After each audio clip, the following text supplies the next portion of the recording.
시청자 여러분, 안녕하십니까? 2026년 4월 5일 일요일 글로벌 인사이트 시작합니다. 오늘은 전 세계가 중동발 최후 통첩과 함께 긴박한 주말을 보내고 있습니다.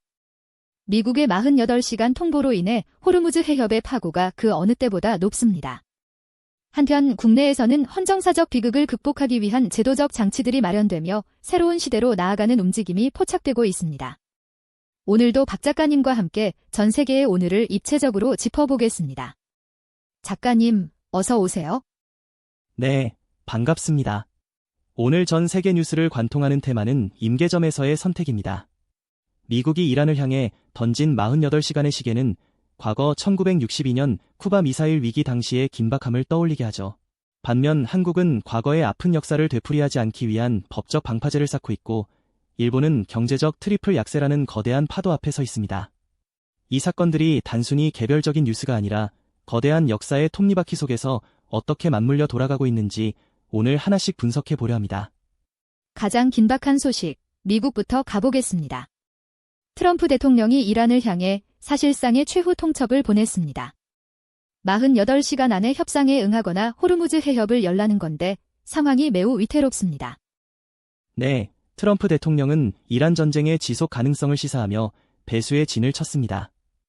이미 미국 F-15E 전투기 한 대가 격추되어 조종사가 실종된 상태라 미군 내부의 분노도 상당하죠. 트럼프는 전국 돌파를 위해 펜 본디 법무장관과 크리스티 노엠 국토안보부 장관을 전격 교체하는 등 내각 개편이라는 강수까지 뒀습니다. 이는 마치 1970년대 닉슨 대통령이 정치적 위기 속에서 토요일 밤의 학살이라 불리는 인사를 단행하며 정면 돌파를 시도했던 역사적 장면을 연상케 합니다. 전쟁 여파 때문인지 미국의 실물 경제 지표도 엇갈리고 있습니다.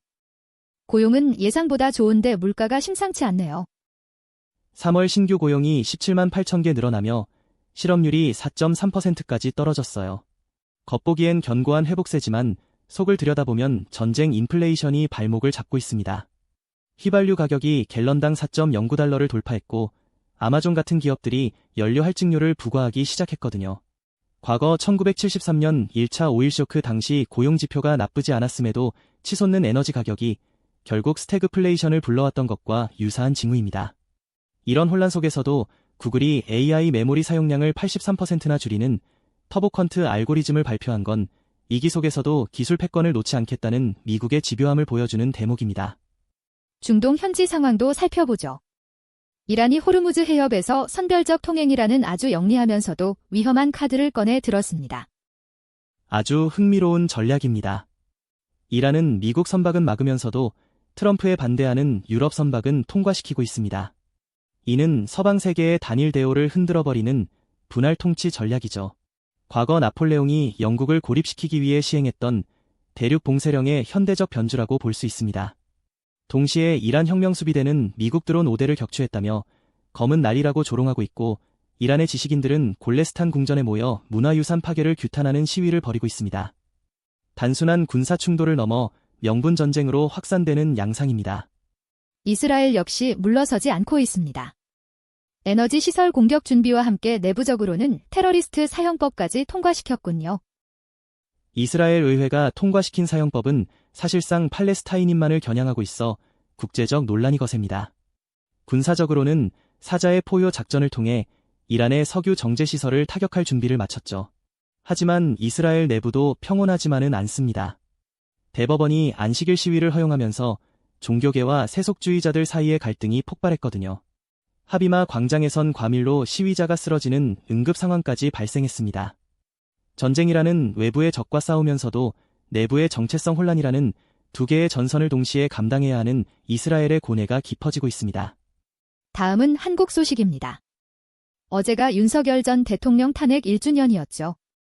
정치권에서는 내란 청산을 두고 공방이 여전히 뜨겁습니다.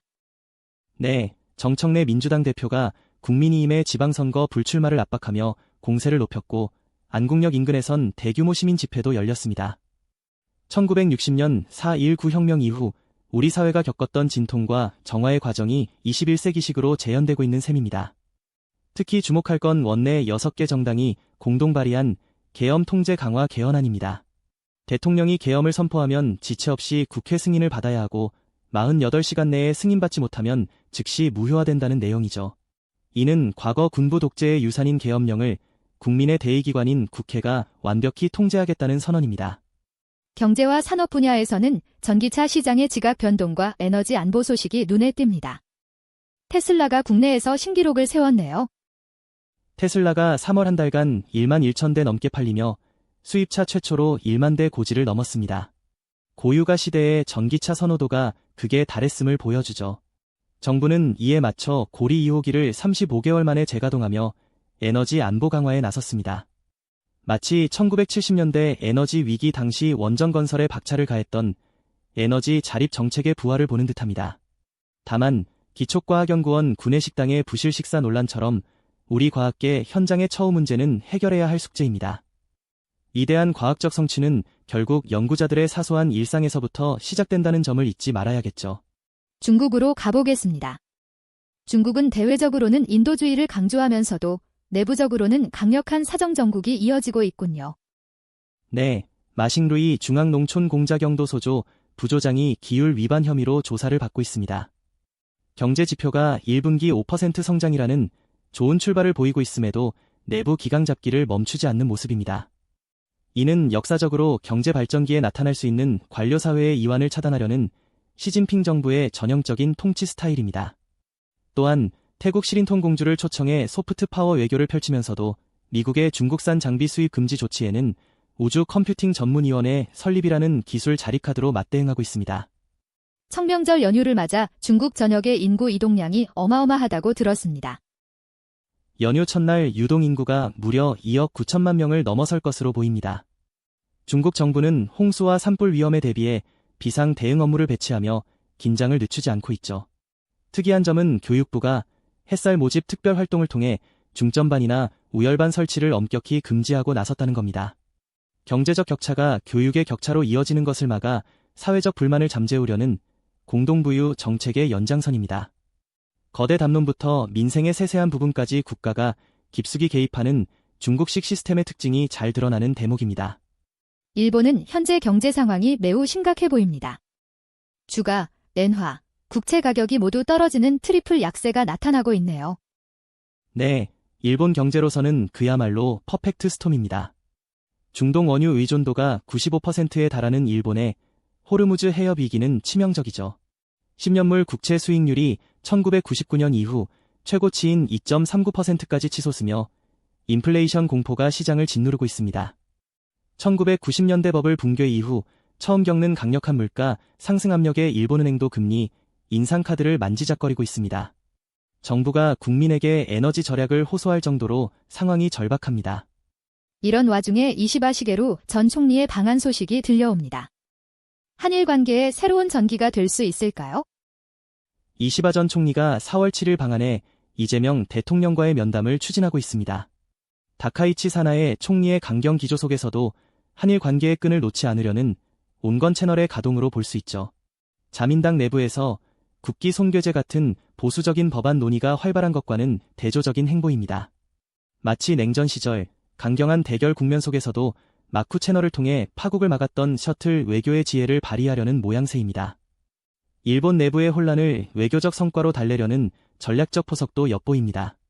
끝으로 짧지만 중요한 글로벌 단신들 정리해 보겠습니다. 인도와 호주 소식이군요. 인도는 반도체 굴기의 속도를 내고 있습니다. 2026년까지 4개의 공장을 가동하고 2028년까지 첫 제조시설을 완공한다는 계획이죠.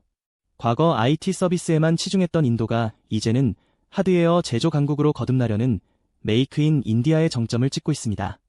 다만 상위 부자 1,600여 명이 GDP의 절반을 가진 극심한 빈부격차는 모디 정부가 해결해야 할 거대한 산입니다. 부유세 도입 논의가 나오는 이유도 바로 이 때문입니다. 호주는 청소년들의 소셜미디어 사용 금지 조치로 기술 기업들과 각을 세우고 있네요.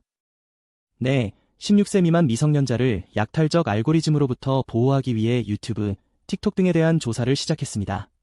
국가가 기술로부터 다음 세대를 보호하겠다는 강력한 의지인데 일각에선 이를 정부의 통제 강화라고 비판하기도 합니다.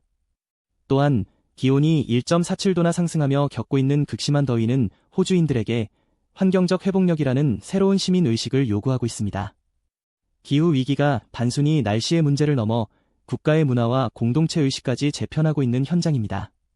오늘 글로벌 인사이트는 48시간의 긴박한 중동 정세부터 우리 사회의 제도적 성숙까지 폭넓게 짚어봤습니다. 세계 곳곳에서 파열음이 들리지만 그 속에서도 시스템을 정비하고 미래를 준비하는 손길은 멈추지 않고 있음을 확인했습니다.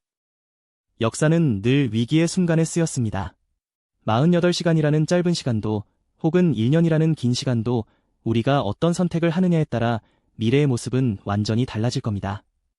오늘의 혼란이 내일의 더 단단한 토양이 되기를 기대해 봅니다. 오늘 박 작가의 한 줄 평은 이겁니다. 폭풍은 낡은 나무를 쓰러뜨리지만 깊게 뿌리내린 숲은 더 울창하게 만든다. 네, 오늘 순서 여기서 마칩니다. 시청해주신 여러분, 고맙습니다. 활기차고 의미 있는 하루 되시길 바랍니다. 좋은 하루 보내십시오.